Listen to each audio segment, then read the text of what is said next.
Hi.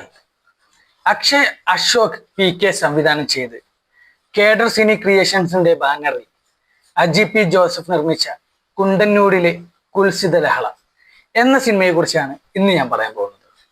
സിനിമയിലെ വീണ നായർ, ദാസേട്ടൻ Kozhikode, Jain George, ASHA മഠത്തിൽ, അതിനൊലൂൽ ഒല്ലൂർ തുടങ്ങിയവരാണ് അഭിനേതാക്കൾ.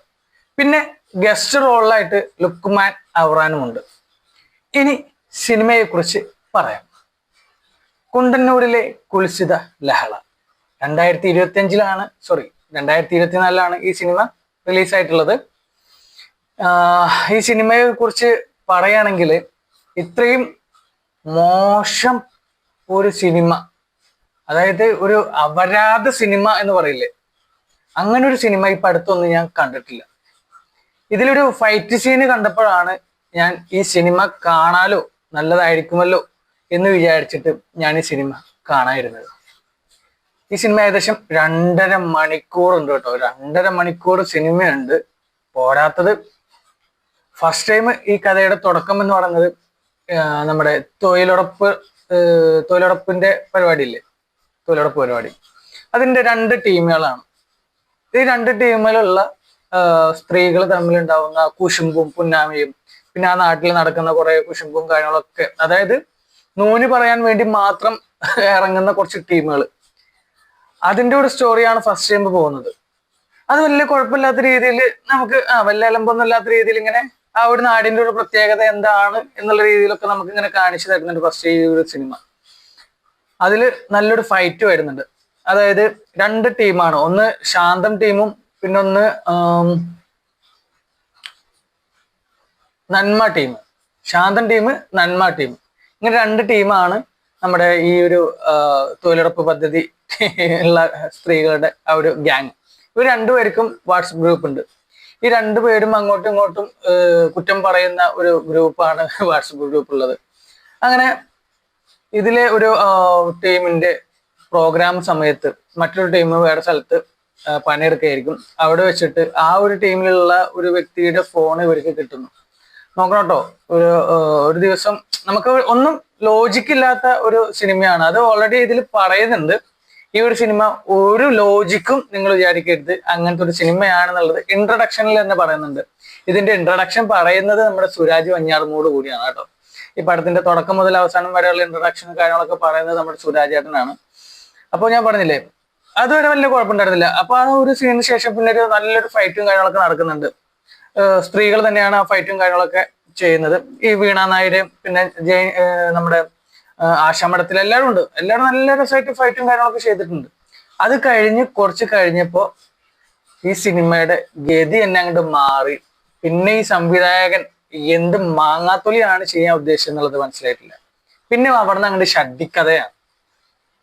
ഷഡ്ഡിക്കഥ എന്ന് പറഞ്ഞാൽ ഇത്രയും ഒരു കഥയില്ലാണ്ട് വെറുതെ എന്തിനാണ് സംഭവം. എനിക്ക് തോന്നുന്നു ഒരു പുതിയൊരു ക്രിയേറ്റിവിറ്റി അല്ലെങ്കിൽ പുതിയൊരു സംഭവം കൊണ്ടുവരാമെന്ന് വിചാരിച്ചിട്ടായിരിക്കും ഈ ഒരു ഷഡ്ഡിക്കഥ ഈ സിനിമയിൽ കൊണ്ടുവന്നെന്ന് തോന്നുന്നുണ്ട്. ഈ സിനിമയുടെ ഹാഫ് ടൈം കഴിഞ്ഞതിന് ശേഷം ഫുള്ള് ഷഡ്ഡിയുടെ അപരാധങ്ങൾ മാത്രമേ ഉള്ളൂ. ആ ഗ്രാമത്തിലുള്ള എല്ലാവരുടെയും ഷഡ്ഡി ഒരു കള്ളനടിച്ചു മാറ്റി കൊണ്ടുപോകുന്നു. അങ്ങനെ നമ്മുടെ ദാസേട്ടന്റെ ക്യാരക്ടർ എന്ന് പറഞ്ഞാല് അവിടുത്തെ വലിയൊരു അത്യാവശ്യം കുഴപ്പമില്ലാത്തൊരു പണക്കാരൻ്റെ ഒരു ക്യാരക്ടറാണ്. അപ്പൊ അദ്ദേഹം അവിടെയുള്ള ആൾക്കാർക്കൊക്കെ ഷഡ്ഡി വാങ്ങിച്ചു കൊടുക്കുന്നു, ഷഡ്ഡി ഓഫർ ചെയ്യുന്നു. അപ്പോ ഈ ഷഡ്ഡിക്കള്ളന്മാര് ദാസേട്ടനോട് ഒരു റിവെഞ്ച് എടുക്കുന്നു. അതായത് നിങ്ങൾ എന്താണ് ചെയ്തു കഴിഞ്ഞാലും ഞങ്ങൾ ഈ സംഭവം പൊളിച്ചടക്കും, ഞങ്ങൾ ചെയ്യാനുള്ള തന്നെ ചെയ്യും എന്നൊക്കെ പറഞ്ഞിട്ട് ഫുള്ള് ഷഡ്ഡിക്കഥ. അങ്ങോട്ട് തിരിഞ്ഞാലും ഇങ്ങോട്ട് തിരിഞ്ഞാലും ഒക്കെ ഷഡ്ഡിക്കഥ. ഈ സിനിമ ഏറി വന്നു കഴിഞ്ഞാൽ 1 മണിക്കൂർ അല്ലെങ്കിൽ ഒരു 1.5 മണിക്കൂറിൻ്റെ ഉള്ളിലൊക്കെ അവസാനിപ്പിക്കേണ്ട ഈ ഒരു സാധനം വലിച്ചു നീട്ടി നീട്ടി നീട്ടി നീട്ടി നമുക്കിങ്ങനെ തലക്ക് ഭ്രാന്ത് പിടിക്കുന്ന കുറെ സാധനങ്ങളുണ്ടല്ലോ. അതായത് അങ്ങോട്ട് തിരിഞ്ഞാൽ എന്തെങ്കിലും ഒരു കഥ ഉണ്ടാവും വിചാരിക്കുമ്പോൾ അവിടെ ഫുള്ള് ഷഡ്ഡി, ഇങ്ങോട്ട് തിരിഞ്ഞു കഴിഞ്ഞാൽ അവിടെ ഷഡ്ഡി, ഷഡ്ഡി ഷഡ്ഡി ഷഡ്ഡി ഷഡ്ഡി ഷഡ്ഡി. ഹാഫ് ടൈമിന് ശേഷം ഫുള്ള് ഷഡ്ഡിയാണ്, വേറെ പ്രത്യേകിച്ച് ഒരു കഥയില്ല. എന്നിട്ട് ഷഡ്ഡി കള്ളന്മാരെ പിടിക്കാൻ വേണ്ടിയിട്ട് ഒരു ഭാഗത്ത് നമ്മുടെ തൊഴിലുറപ്പ് പദ്ധതിയുടെ സ്ത്രീകൾ, ഇപ്പുറത്ത് പുരുഷന്മാര്, അതായത് ആണുങ്ങള്, ഇവന്മാർ 2 ആൾക്കാരും കൂടിയിട്ട് ഷഡ്ഡി കള്ളന്മാരെ പിടിക്കാൻ വേണ്ടി നടക്കുന്നു. അതിലിടക്ക് ഒരു ഫൈറ്റ് കാര്യങ്ങളൊക്കെ. പിന്നെ അതിലിടക്ക് വേറൊരു കോമഡി ആക്കാൻ വേണ്ടിയിട്ട് ഒരു 2 കഥാപാത്രത്തെ എടുക്കുന്നുണ്ട്. നമ്മുടെ വീണ നായരുടെ ഹസ്ബൻഡും പിന്നെ ഒരു വേറെ ചേച്ചിയുണ്ട്, അങ്ങയുടെ ഹസ്ബൻഡും കൂടിയിട്ട് ചെയ്യുന്ന കുറെ സംഭവങ്ങളൊക്കെ. അതായത് ഓരോന്നും ഇങ്ങനെ വെറുതെ ചുമ്മാ ചുമ്മാ ചുമ്മാ ചുമ്മാ ചുമ്മാ ഇങ്ങനെ വെട്ടി വെട്ടി വെട്ടി ഓരോ സ്ക്രിപ്റ്റ് ആക്കി ഇങ്ങനെ എഴുതി വെക്കൂലേ. ഇപ്പൊ ഒരു 1000 സീൻ ഉണ്ടെങ്കിൽ ആ 1000 സീൻ മൊത്തം എടുത്തിട്ട് അങ്ങനെ തന്നെ കുത്തിക്കേറ്റിട്ടുള്ള ഒരു സിനിമ ആയിട്ടാണ് ഈ കുണ്ടന്നൂരിലെ കുൽസിത ലഹള എന്നുള്ള ഒരു സിനിമ എനിക്ക് കണ്ടപ്പോൾ തോന്നിയത്. ആരും ഈ സിനിമ അങ്ങനെ കാണണം എന്ന് ഞാൻ പറയുന്നില്ല. കാരണം കണ്ടു കഴിഞ്ഞാൽ ചിലപ്പോ ഇതിലെ സംവിധായകനെ നല്ല തെറി വിളിക്കാനോ അല്ലെങ്കിൽ മോശമായിട്ടുള്ള രീതിയിൽ എന്തെങ്കിലുമൊക്കെ പറയാനൊക്കെ നിങ്ങൾക്ക് തോന്നും. എനിക്ക് വളരെയധികം തോന്നി. പക്ഷെ ഞാനത് പറയുന്നില്ല. അത്രയും ഒരു വൃത്തികെട്ട ഒരു സിനിമ. ഹാഫ് ടൈം വരെ എന്നാലും വലിയ കുഴപ്പമില്ലാത്ത രീതിയിൽ ഇങ്ങനെ അഡ്ജസ്റ്റ് ചെയ്തിട്ട് കാണാൻ പറ്റും. അവിടെ നിന്ന് അങ്ങോട്ട് ഫുള്ള് എന്താണ് ഇവർ ഉദ്ദേശമുള്ളത്? ഒരെണ്ണത്തിന് അഭിനയിക്കാൻ നിശ്ചയല്ലോ. പിന്നെ പോരാമത്തിന് നമ്മുടെ ലുക്മാൻ അവറാനും കൊണ്ടുവച്ചിട്ടുണ്ട്. അങ്ങേര് ചുമ്മാ വരുന്നു, ഒരു ഡയലോഗ് പറയുന്നു, പോകുന്നു. പിന്നെ കുറെ നേരത്തിന് അങ്ങനെ കാണത്തില്ല. പിന്നെ കുറെ കഴിഞ്ഞിട്ട് വീണ്ടും ചുമ്മാ വരുന്നു, എന്തെങ്കിലും ഒന്ന് പറയുന്നു, സെയിം എന്താ പറയുക, ഡയലോഗും സെയിം കാര്യങ്ങൾ തന്നെ ചെയ്യുന്നു, പോകുന്നു. അങ്ങനെ ഒരു ലുക്മാനെ വെറുതെ ഒരു സിനിമയിൽ കൊണ്ടുവച്ചിട്ടുണ്ട്. അത് എന്തിനാണെന്ന് സംവിധായകങ്ങളോട് വീണ്ടും ചോദിക്കേണ്ടി വരും.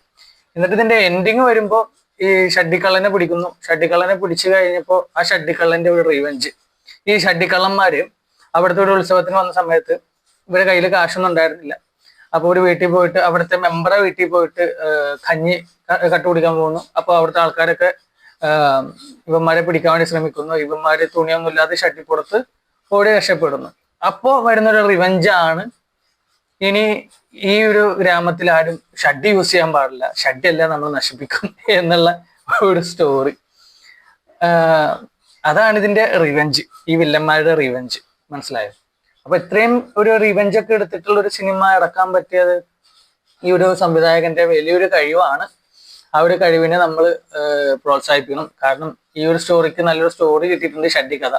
അടുത്ത സ്റ്റോറി ചിലപ്പോൾ അതുപോലത്തെ എന്തെങ്കിലും കഥകളായിരിക്കാം ചിലപ്പോൾ വരുന്നുണ്ടാവുക. ഇനി മേലാൽ ഇതുപോലുള്ള പടങ്ങളൊന്നും ഇറക്കാതിരിക്കുക. കാരണം കാണുന്നവർക്ക് എന്തെങ്കിലും ഒരു എന്റർടൈൻമെന്റ് ഈ സിനിമയിൽ ഉണ്ടാവും എന്ന് വിചാരിച്ചിട്ടായിരുന്നു ഞാനും ഈ ഒരു സിനിമ കണ്ടത്. ഹാഫ് ടൈം വരെ ഞാൻ പറഞ്ഞല്ലോ, വലിയ കുഴപ്പമുണ്ടാവാത്ത രീതിയിൽ ഇങ്ങനെ പോയിക്കൊണ്ടിരിക്കുന്ന ആ സാധനത്തിനെ പിന്നീട് അങ്ങോട്ട് ഒരു ബന്ധമില്ലാത്തൊരു സംഭവമാക്കി മാറ്റിയ ഒരു മൂവിയാണ് കുണ്ടന്നൂരിലെ കുൽസിത ലഹള എന്ന് പറയുന്ന ഈ ഒരു മൂവി. നിങ്ങൾ ആരെങ്കിലും അബദ്ധവശാൽ ഈ ഒരു സിനിമ കണ്ടിട്ടുണ്ടെങ്കിൽ എന്തായാലും കമന്റ് എൻ്റെ വീഡിയോയ്ക്ക് അറിയിക്കണം. ആരും കാണണമെന്ന് ഞാൻ പറയുന്നേ ഇല്ല. കണ്ടവരുണ്ടെങ്കിൽ, അതായത് അബദ്ധവശാൽ കണ്ടവരുണ്ടെങ്കിൽ എന്തായാലും ഈ സിനിമയുടെ റിവ്യൂസിന്റെ കൂടെ തന്നെ എനിക്ക് കമന്റ് ആയിട്ട് അറിയിക്കാം. അപ്പൊ നമുക്ക് അടുത്ത സിനിമയുടെ വിശേഷമായിട്ട് വീണ്ടും കാണാം. Okay, by.